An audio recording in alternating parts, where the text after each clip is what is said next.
I was standing in front of my bathroom mirror, wrestling with the collar of my old dress shirt, when my phone buzzed on the edge of the sink. I was getting ready to drive over to my son's house for his wife's birthday dinner. I had a card in my jacket pocket with a check for $400 inside, money I'd skipped a heating oil delivery to put together, though my son didn't know that. He thought I scraped by on Social Security and a small pension from 30 years at the County Water Authority. That was exactly what I wanted him to think. I reached for the phone expecting a message from my son Daniel asking if I needed directions again, the way he always did, as if I hadn't driven to his house in Westfield 100 times. But the screen showed a name that made my stomach drop. Frank Holloway, my attorney, my oldest friend. The preview text read 4 words. Call me. Don't go. I dialed with fingers that weren't quite steady. Frank picked up before the second ring, and his voice was wrong immediately. Frank Holloway had spent 40 years as one of the sharpest probate attorneys in New Jersey. I had never once heard him sound rattled. He sounded rattled now. Robert, he said, are you still at home? I'm about to leave. What's going on, Frank? Don't leave. Listen to me very carefully. I heard papers shuffling in the background, the sound of a man who had been working at his desk for hours. My paralegal has a contact in the Essex County Family Court Clerk's office. She flagged a filing that came across the docket this afternoon. It's a petition for emergency guardianship, Robert. The petitioner is your son, Daniel Mercer. The respondent is you. I sat down on the edge of the bathtub. The porcelain was cold through my slacks. Guardianship, I said. They've filed a supporting affidavit alleging cognitive decline. Rapid onset, they're calling it. The affidavit lists specific incidents. They claim you left your car running in the garage for 2 hours last month. They claim you called Daniel's wife by your late wife's name repeatedly at Thanksgiving. They claim your neighbors reported you wandering the street at night in your bathrobe.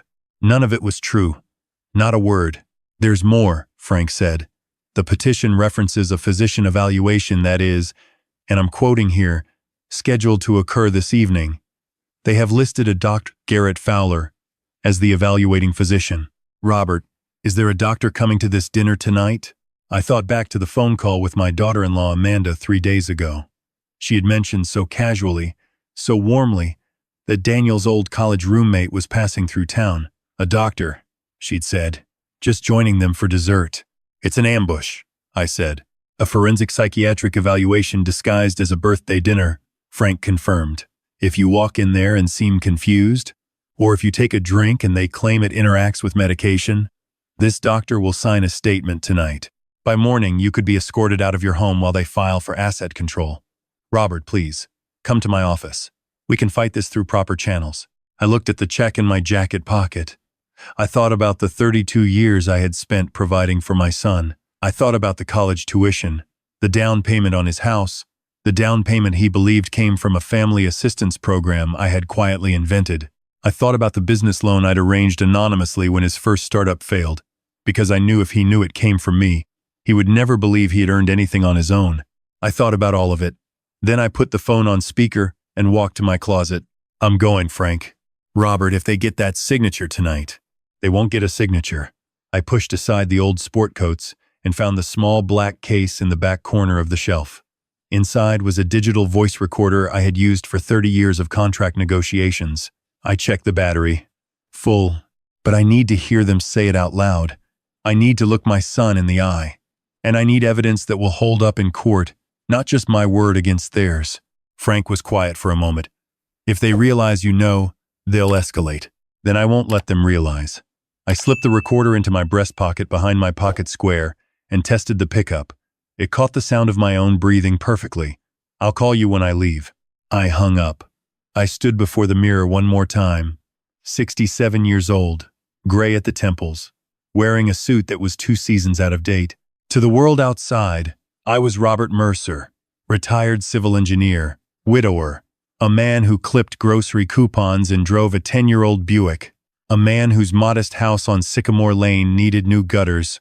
That was the image I had carefully maintained. That was the father my son believed he had. I straightened my tie, tucked the recorder out of sight, and walked out to the car. The drive to Westfield took 35 minutes. I kept to the speed limit and watched the neighborhoods change around me. The small yards giving way to large ones, the modest colonials becoming the kind of houses that had names instead of addresses. Daniel and Amanda lived in a 4,000 square foot Craftsman on Elm Ridge Road, two-car garage, stone driveway, a landscaping budget that probably exceeded my monthly income, the income they thought I had anyway. I parked on the street instead of pulling in, which I never did. I needed the extra 30 seconds. I rolled my shoulders forward slightly and let the focus drain out of my eyes. I had watched my father go through the early stages of genuine cognitive decline years ago, and I remembered with painful clarity what it looked like from the outside: the hesitation, the slight disconnection from the immediate moment, the way the body seemed to move a half-second behind the intention. I practiced it as I walked up the front path. By the time I rang the bell, I was someone else. Daniel opened the door before the chime finished. He was wearing a cashmere blazer on a Tuesday evening and holding a glass of red wine, and his smile was the broadest, warmest, most hollow thing I had ever seen on a human face. "Dad," he said it loud, the way people speak to the very old or the very deaf. "You made it." We were starting to wonder. "Traffic on 22, I said, letting my voice waver slightly at the end, as if completing the sentence had cost something. He put a hand on my shoulder and guided me inside with just enough pressure to be controlling rather than welcoming. Amanda appeared at the end of the hallway in a dress that was too formal for a casual birthday dinner. She hugged me with her arms stiff, the way you'd embrace a piece of furniture you were obligated to acknowledge. "Robert, we're so glad you came," she said.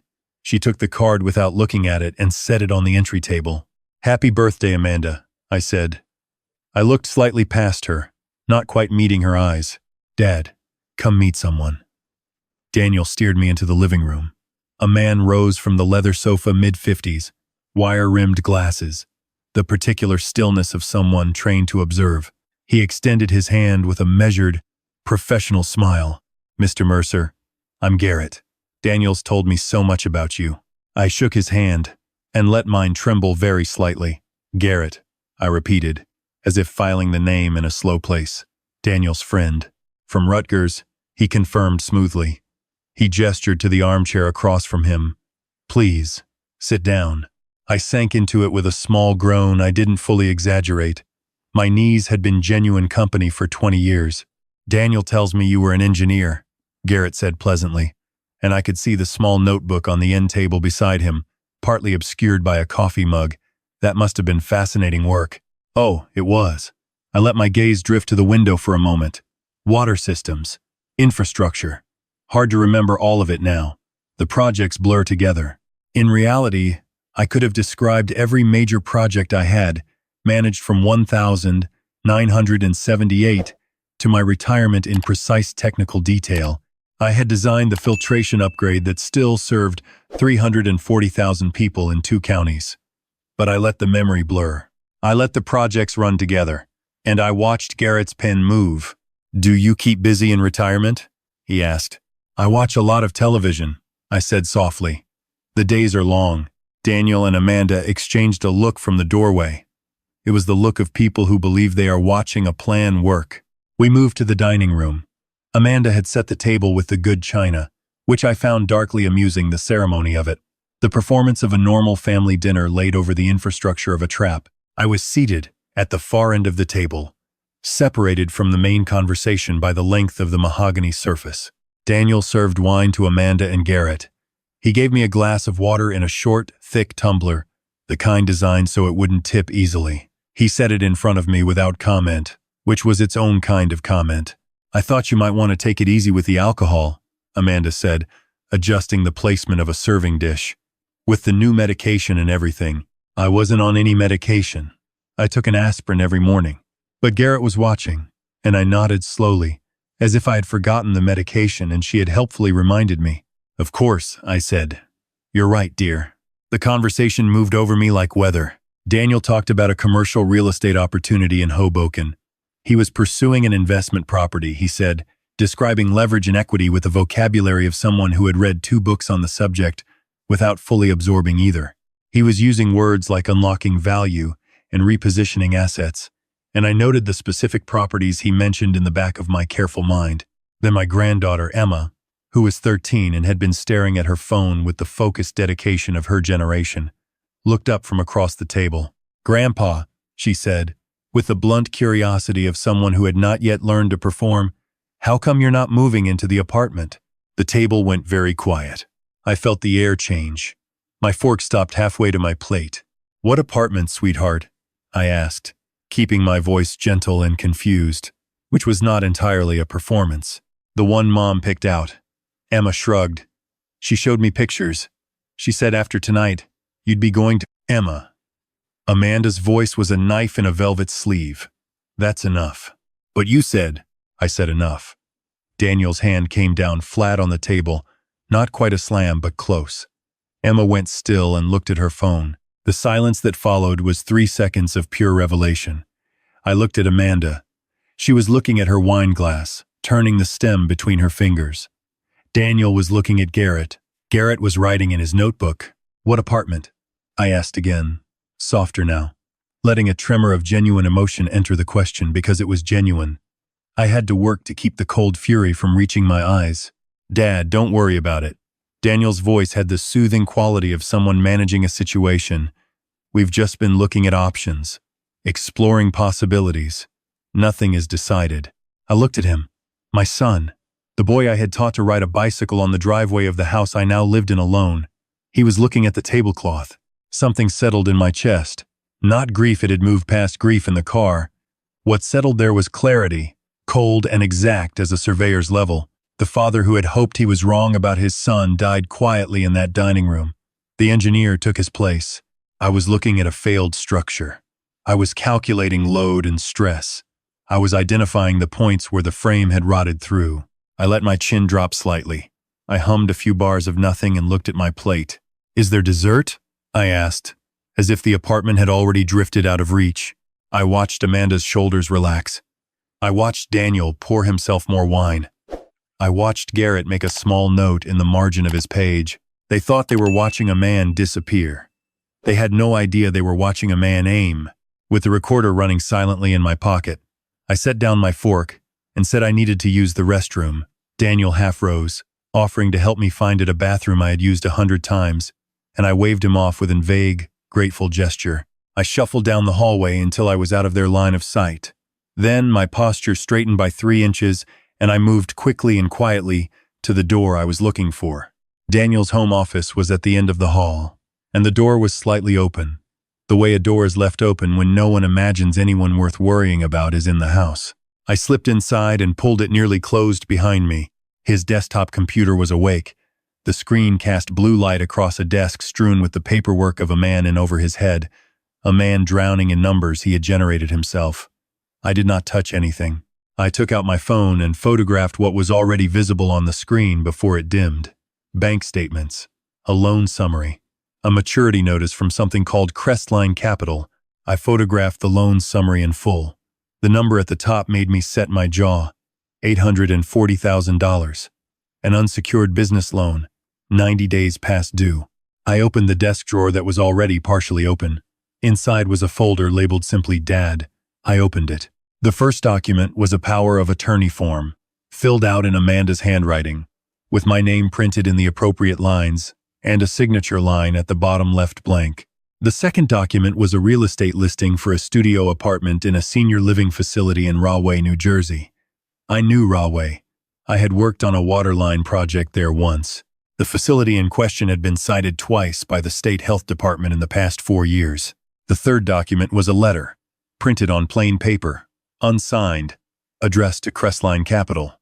It read, in part, that in exchange for a 60-day extension on the outstanding balance, the creditor would receive a lien on residential property held in trust, and listed my home address, my house, my paid-off house, where I had lived for 31 years, where I had brought my wife home from the hospital after her last surgery, where I had spent 11 months of evenings on the porch afterward, talking to her memory, my house, which my son had offered as collateral on a debt he had never mentioned to me, without my knowledge, without my consent. I photographed everything. Behind me, I heard footsteps in the hallway. I had perhaps 4 seconds. I replaced the folder exactly as I had found it, stepped back from the desk, picked up the nearest object, a golf ball from a decorative bowl, and turned toward the bookshelf. The door swung open. Amanda stood in the frame, backlit by the hall light. She looked at the desk, then at me, then at the golf ball in my hand. "Robert," she said carefully, "the bathroom is the other direction." I looked at her, and then looked around the room with the faintly bewildered expression of a man who has arrived somewhere without entirely understanding the journey. "I was looking for the coat closet," I said. "I thought I left my scarf." She watched me for a long moment. Then the tension left her face, replaced by something worse. Relief. She believed me. She believed I was simply a confused old man who had wandered into the wrong room. "The coat closet is by the front door," she said.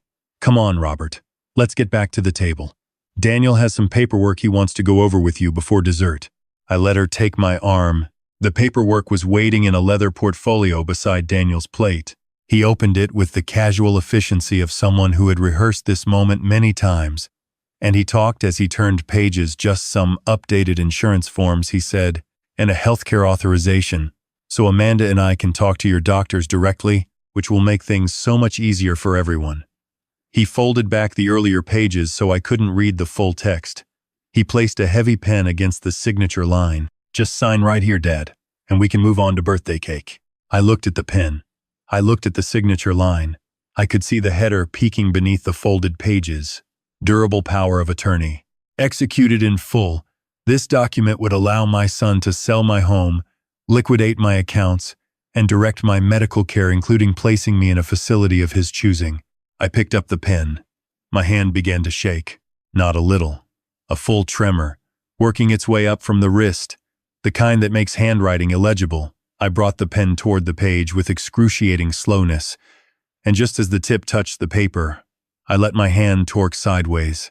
The pen skidded across the signature line, then left the page entirely, and scored a long, dark scratch across the leather of the portfolio.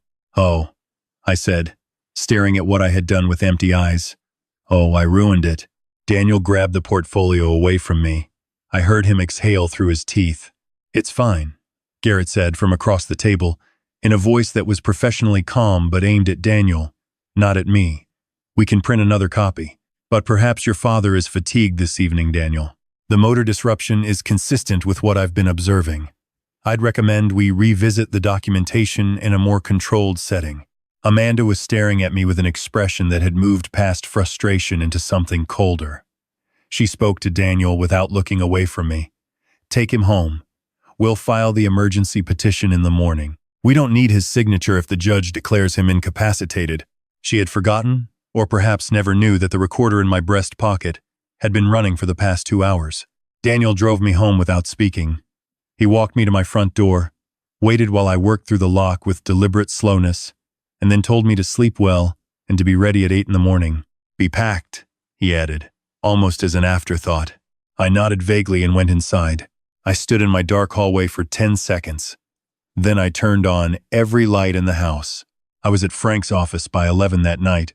He poured coffee without asking, and we sat across from each other in the light of his desk lamp, and I put the recorder on the table between us and pressed play. We listened to all of it. When it finished, Frank leaned back in his chair and looked at the ceiling for a long moment. Then he looked at me. "The power of attorney form alone won't hold up. It was never executed," he said.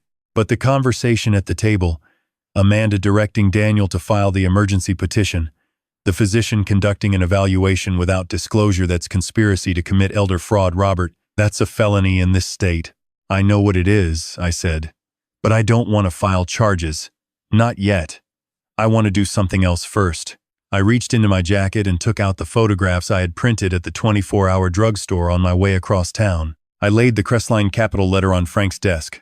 "My son used my home as collateral on a debt I didn't know existed. Pull the title records on my house tonight. I want to know if there's been any unauthorized filing." Frank was already reaching for his keyboard. 30 minutes later, he had the answer. There was no fraudulent deed. Daniel hadn't gone that far. Not yet. My house was still clean. But the Crestline letter was real, and the debt was real, and it was due in 11 days. "Call Crestline," I said. "Tonight, or first thing in the morning. Tell them you represent a buyer for the note. Full balance, cash transfer, immediate closing." Frank looked up from his screen. "You want to buy your son's debt?" "I want to own it," I said. "There's a difference. Right now, Crestline is the pressure. And Daniel thinks if he gets guardianship over me, He gets access to my assets to satisfy it before they come after him. I want to remove Crestline from the equation and become the pressure myself. Frank was quiet for a moment. Robert, I want to be his creditor, Frank. Not a payment plan. I want to own the paper. He picked up his phone. While he dialed, I sat back and thought about Emma's face at the dinner table. The way she had looked at me with that unguarded question, the question she hadn't been coached out of yet. She was 13. She had her whole life ahead of her. And right now she was living in a house built on a foundation of debt and deception, and she didn't even know it. I thought about what I wanted to do about that. Robert. Frank lowered the phone. Crestline will sell. They consider it a distressed asset. They want full payoff, but they'll discount fees. We can close the transfer by 9 tomorrow morning. Do it, I said. That's not all. He set down a printed title report. I pulled background on the Elm Ridge Road property while I was in the system. The deed on your son's house lists the owner as Northgate Property Holdings, LLC. I closed my eyes. I knew that name. I had incorporated Northgate Property Holdings in Delaware 17 years ago, during a period when I was restructuring several income-generating assets into holding entities to simplify the estate planning my accountant had recommended. Among the properties transferred into Northgate at that time were 2 commercial rentals in Clark and a residential property I had purchased for my son and daughter-in-law when their lease fell through 3 weeks before Amanda gave birth to Emma. I had bought the house. I had put it under the LLC. I had told them it belonged to a client of mine who needed a reliable long-term tenant and that I had arranged favorable terms as a favor. The annual rent was $1. They had lived in my house for 13 years. They had remodeled the kitchen, built a deck, installed a stone driveway, and thrown dinner parties for neighbors in a house they believed proved their success. In 13 years, they had never once thought to verify who actually held the deed. I own their house, I said. You own their house, Frank confirmed. I sat with that for a moment. The irony of it was almost architectural, the way a structure's weakest point is often the same point where it was most confidently built. My son had spent 13 years performing wealth and stability in a house he didn't own, and now he was attempting to steal from the man who did. Prepare an eviction notice, I said. 30 days. Lease termination for cause hostile conduct toward the property owner. And Frank, I picked up my coffee. I want to be his creditor and his landlord when he walks into your conference room tomorrow. I want him to understand both things at the same time. Frank looked at me over the rim of his glasses with an expression I had not seen on his face before. It was something close to awe. What time do you want them there? He asked. I wore my good suit. The charcoal wool one I had kept in a dry cleaning bag since the National Infrastructure Awards ceremony in Washington 4 years ago. I wore the silver tie Barbara had given me for our 25th anniversary. I had my shoes polished. I was waiting in the conference room when they arrived. Daniel came in first, and he stopped in the doorway so abruptly that Amanda nearly walked into him. He looked at me the way you look at a room you've walked into, expecting it to be empty. He was looking for the shuffling man in the outdated sport coat. He found someone else entirely. I did not speak immediately. I let the silence sit. Amanda recovered first. She straightened and put on the voice she used for difficult conversations, smooth and reasonable, and barely covering the alarm underneath. Robert, we're glad you came. We thought, given everything, it might be better to— Sit down, I said. She sat. Daniel sat. The attorney they had brought, a young man I didn't recognize, sat down too, though he looked less certain about it than the others. Frank took the chair beside me. He placed 3 folders on the table. I'll keep this brief, I said. We're not here to discuss a guardianship petition or a power of attorney or any of the other documents you've been preparing. Those matters are concluded. The recording from last night's dinner has been submitted to the Essex County Prosecutor's Office as of 7 this morning. The physician who conducted an undisclosed forensic evaluation will be reported to the State Medical Board by end of day. Daniel's face had gone gray. Dad. I'm not finished. I opened the first folder and slid a document across the table. This is the assignment of debt from Crestline Capital. As of 9 o'clock this morning, I am the sole holder of your outstanding loan balance of $840,000, plus accrued interest and penalties. I own your debt, Daniel. You owe me. The young attorney leaned forward and looked at the document. He leaned back again without saying anything. Daniel was shaking his head slowly, You can't.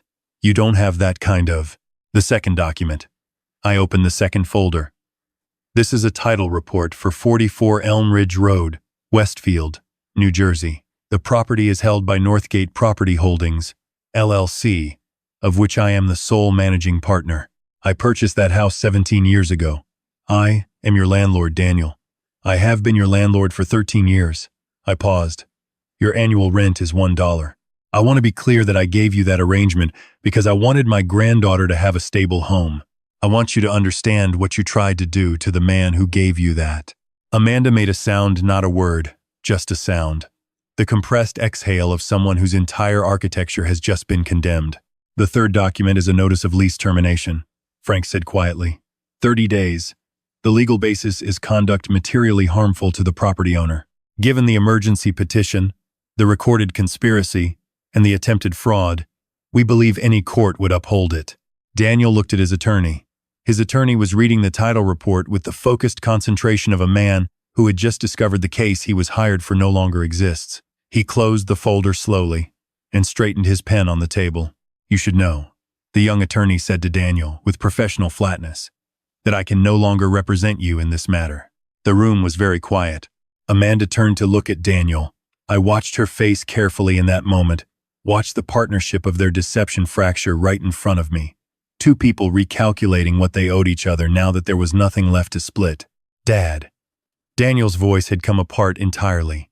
He was 39 years old, and he sounded like a child who had broken something irreplaceable. I didn't mean it wasn't supposed to go this far. Amanda said it was the only way to— To what? I said. My voice was level. I had made a decision on the drive over that I would not raise it. To put me in a state facility so you could satisfy a debt I didn't know you had?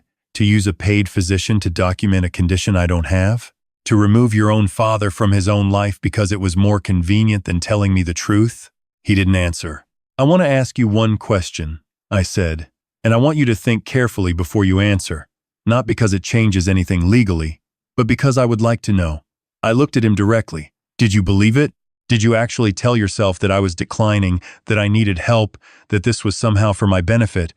Or did you know exactly what you were doing from the beginning? Daniel looked at the table for a long time. I knew, he said finally. It was almost a whisper. I nodded. I picked up my pen and signed the final document Frank placed in front of me. It was the authorization for the debt collection proceedings. I'm calling the note in full, I said. 90 days to produce payment. I already know you don't have it. Your accounts will be frozen pending judgment. Your business assets will be inventoried. The Range Rover is financed. I'll let the lender know your income situation has materially changed. I closed the folder and looked at my son one last time. You have 30 days to vacate Elm Ridge Road. Amanda had been silent for 10 minutes. Now she stood up. Her chair scraped back sharply. You can't take our home, she said, and her voice was something I had never heard from her before, stripped of every layer of performance, raw and cornered and genuinely afraid.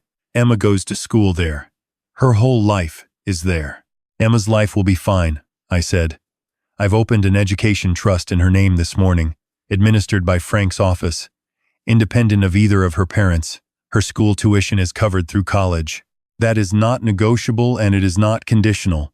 Whatever happens between you and Daniel and me, Emma is protected. That was never in question. Amanda's legs seemed to give slightly. She put her hand on the back of her chair. She can come stay with me, I said quietly. I have room. She knows she's welcome. There was nothing left to negotiate. Frank began gathering documents. The young attorney who had come with Daniel was already on his way to the door. Daniel sat motionless in his chair, staring at the table, a man trying to locate the exact moment when everything became irreversible. I stood. I buttoned my jacket. I looked at my son one final time, this man I had loved for 39 years, for whom I had quietly rearranged portions of my life so that his could feel larger, and I said the only true thing left to say. I would have given you anything you needed, I told him. If you had called me, if you had told me you were in trouble, I would have helped you. That's all you had to do. I walked out of the conference room and into the corridor and out through the glass doors of Frank Holloway's building into the October morning. The air was cold and clean and it hit my face like a verdict. My phone buzzed as I reached the car. A text from a number I recognized. Grandpa, Dad called. He sounds really bad. Are you okay? I leaned against the car door and typed back. I'm okay, Emma. Better than I've been in a long time. Are you home from school yet? Her answer came in seconds. At lunch. Why? I'll explain tonight. I was thinking you might want to see your grandfather's apartment.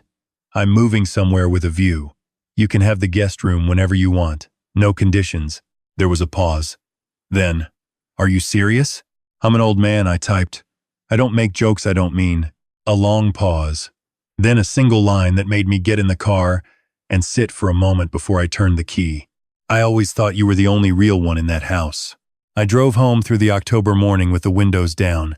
The trees along Route 22 were burning orange and red, which felt like the world agreeing with something. I thought about what came next, the legal proceedings, the uncomfortable conversations, the long work of rebuilding, whatever remained worth rebuilding. I thought about Frank's conference table and the look on my son's face when he understood. I did not feel triumphant. That surprised me. I had expected anger or satisfaction or some version of relief. What I felt instead was a deep, functional quiet, the kind that follows the completion of a calculation you have been running for a very long time. I had spent 40 years building things that were meant to last: bridges, water systems, the infrastructure that holds a city together without anyone noticing it's there. I had applied the same philosophy to my family, quietly supporting the weight from underneath, invisible by design. The design had failed. The structure had been compromised from within, but the engineer was still standing, and I had a granddaughter who wanted to see the view. If you've ever been written off by someone who should have known better, if you've ever been underestimated by the people you gave the most, to leave a comment and let me know where you're watching from. And if this story meant something to you, please hit like and subscribe to Voice of Old Man for more. I'll see you in the next one.